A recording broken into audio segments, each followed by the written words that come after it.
Katatapos lang bumalik, yumuko ang dalawa at nagbigay galang, seryoso ang mga mukha, habang nag-uulat, "Soon, ayon sa iyong utos, lahat ay natapos na."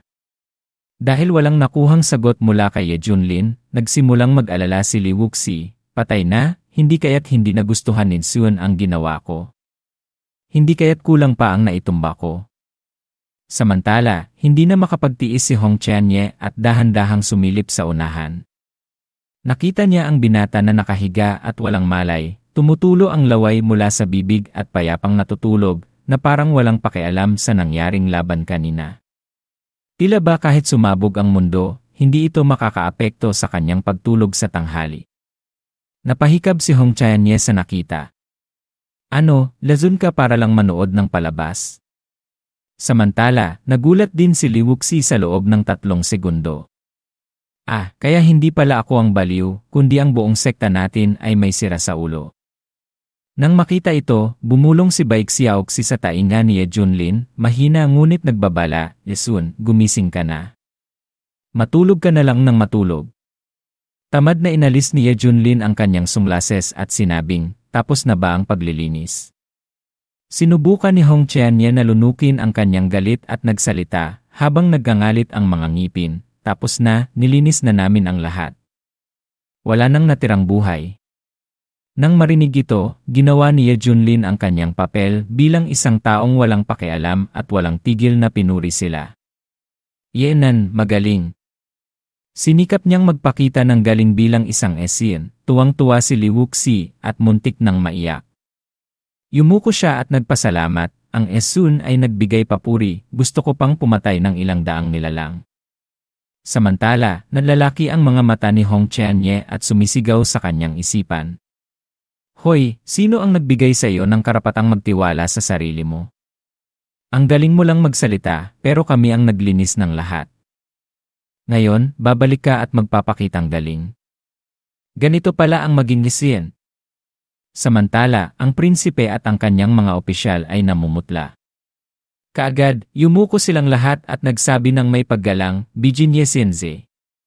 Hindi pa man nagsasalita si Ye Junlin, ang kanyang aura ay tila nagmula sa isang sinaunang larawan. Isang hakbang niya lang at nagulo na ang kanyang damit. Ngumisi si Ye Junlin at nagsalita na parang nag-aanunsyo ng isang malaking negosyo.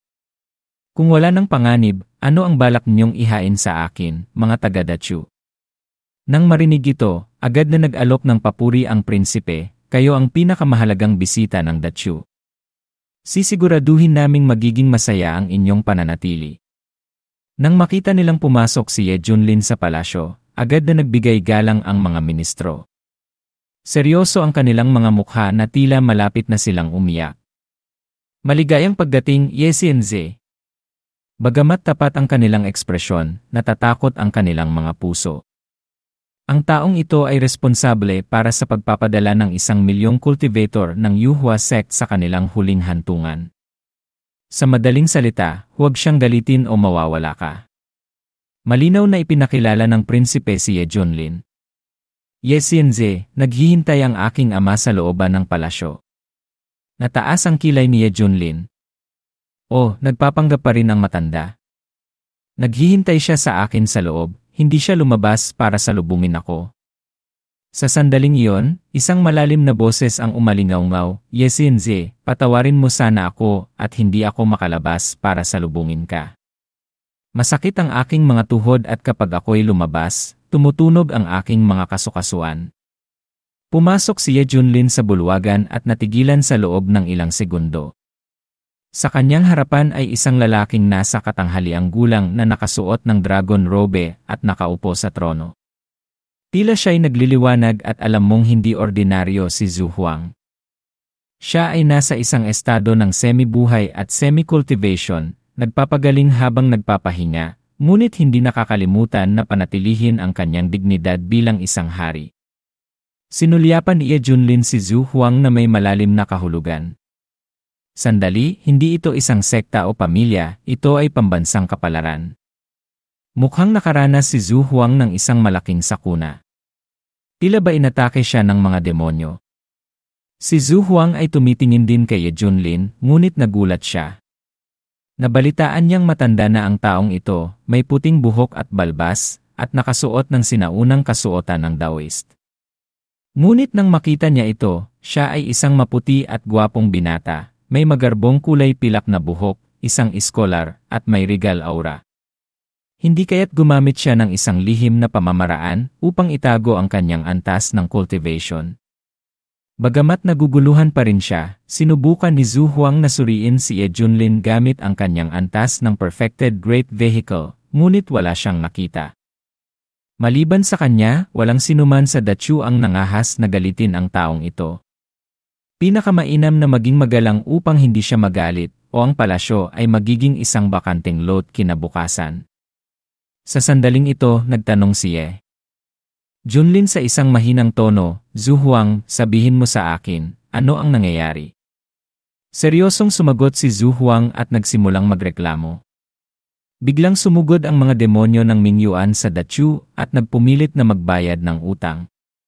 Nagpulong ang mga opisyal sa loob ng buong araw, ngunit walang nakaisip ng dahilan. May hinala na gusto nila ang isang kayamanan sa loob ng ancestral shrine, ngunit kahit ako bilang hari ay walang alam tungkol dito.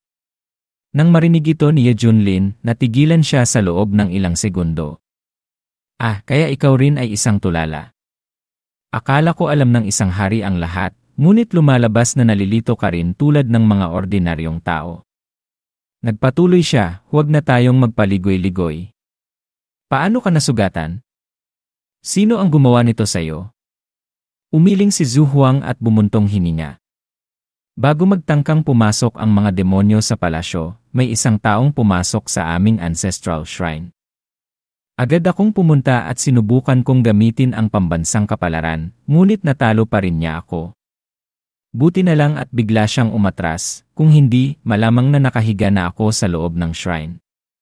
Sa puntong ito, ang tono ni Zhu Huang ay puno ng pagkalito at takot. Ang mahalaga, pagkatapos ng insidenteng iyon, nagsimulang dumating ang mga demonyo. Tila ba may kaugnayan ang dalawa? Ang isa ay ang nagpapasimula, at ang isa ay ang pangunahing puwersa, ngunit hindi ko alam kung ano ang kanilang balak. Nang marinig ito, sumimangot si Ye Junlin at naramdaman na hindi ito simpleng bagay. Ang ancestral shrine ay pinasok, lumitaw ang isang misteryosong figura, at umatras ng walang dahilan.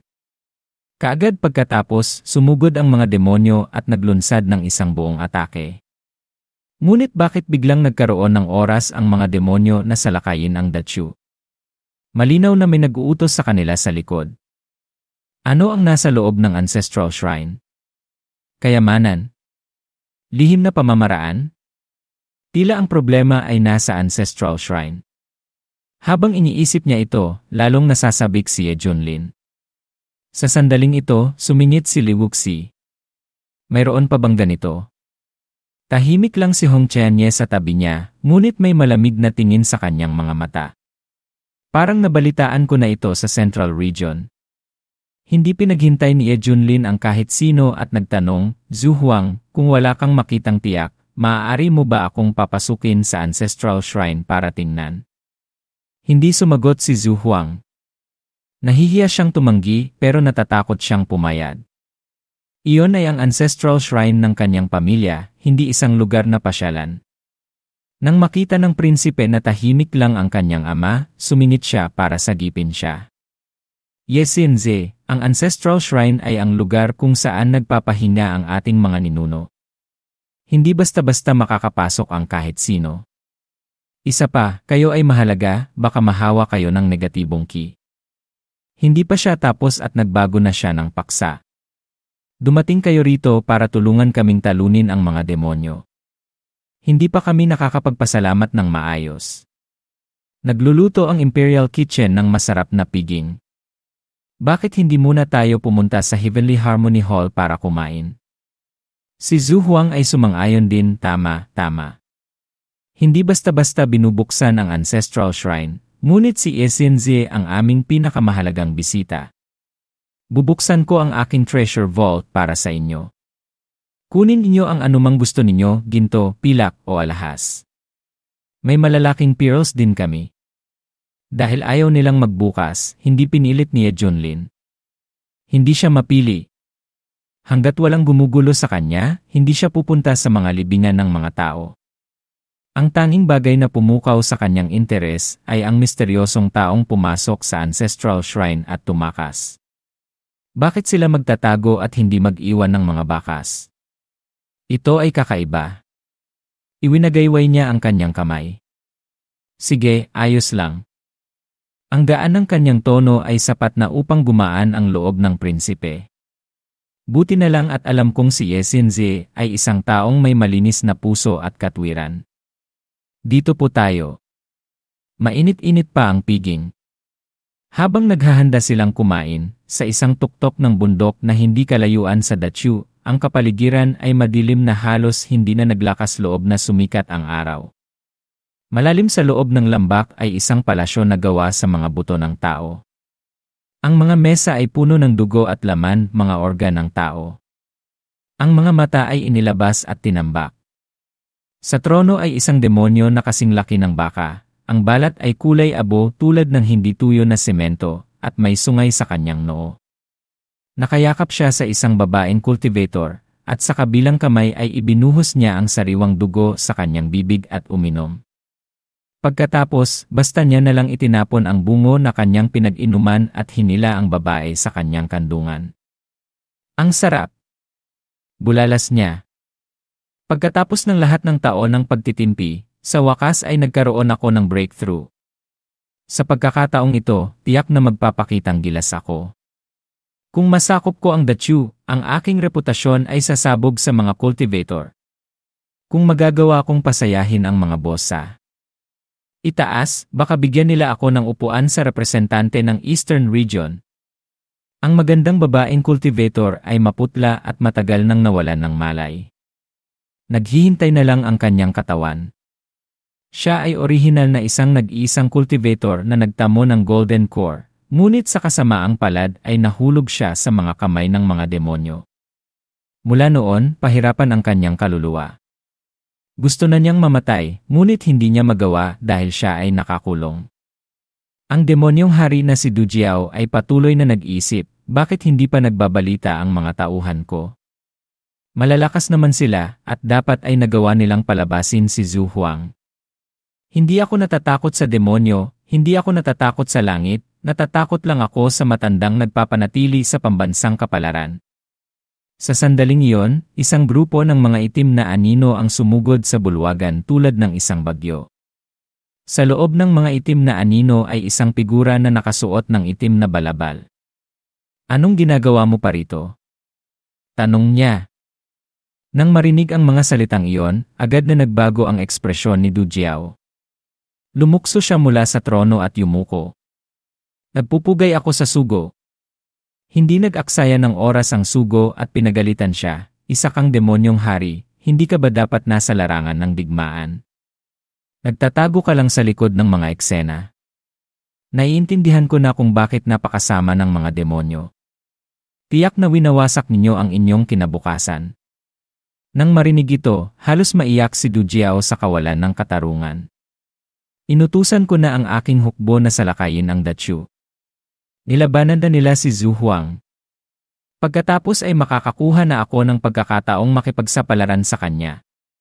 Ang sugo ay sumigaw, ipinadala mo ang iyong 800,000 hukbo, at sila ay ginawa lamang pataba sa labas ng lungsod. Hindi pa man kumilos si Zhu Huang, natalo na kayo. Saan ka kukuha ng kapangyarihang labanan siya?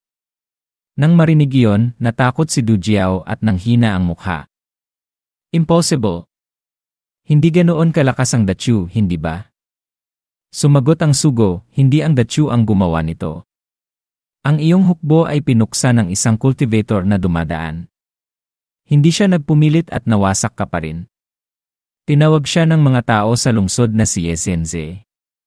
Sa puntong ito, hindi na nangahas magsalita ang demonyong hari. Napalunok na lang siya at naggangalit ang mga ngipin. Isang basta-basta cultivator ang nangahas na sirain ang aking plano. Gusto na ba niyang mamatay? Bago pa siya nakapag-isip ng paraan, ibinato sa kanya ng sugo ang isang pil. Bibigyan kita ng isa pang pagkakataon. Kumain ka ng pil at salakayin muli ang Dachu. Kung mabibigo ka pa, huwag ka nang bumalik. Manatili ka na lang doon para gumawa ng libingan. Tiningnan ni Du Jiao ang pil, nanginginig ang kanyang puso, ngunit nagpanggap na matatag. Naiintindihan ko. Tiyakin kong hindi ko bibigyan ang sugo. Ang sugo ay malamig na ngumiti at umalis, na naglalaho na parang hindi siya nagpakita. Haha! Bumuntong hininga si Du Jiao. Nang maisip niya ang kanyang hukbo na nawasak, nagsimula siyang magalit. Pagkatapos ay umungal si Du Jiao nang malakas na natakot ang buong bundok. Lahat ng general, sumunod kayo sa akin. Pagkatapos, sumugod ang mga demonyo na sumusunod kay Du Jiao sa Dachu. Samantala, sa panig ng Dachu, sumasayaw ang mga magagandang babae, gumagalaw ang kanilang mga paa, at lumilipat ang kanilang mga kamay. Si Li Wuxi ay umiinom ng alak na parang hindi na siya iinom muli. Si Bai Xiaoxi ay kumakain at sarap na sarap. Si Hong Qianye ay tahimik at kumain lamang ng 2 kagat. Dahil dito, inakala ng prinsipe na may mali sa pagkain at nagtanong, Hong Xianzi, hindi ba ninyo gusto ang pagkain? Hinarang siya ni Ye Junlin at sinabing, huwag kang mag-alala, nagda-diet si Hong Qianye.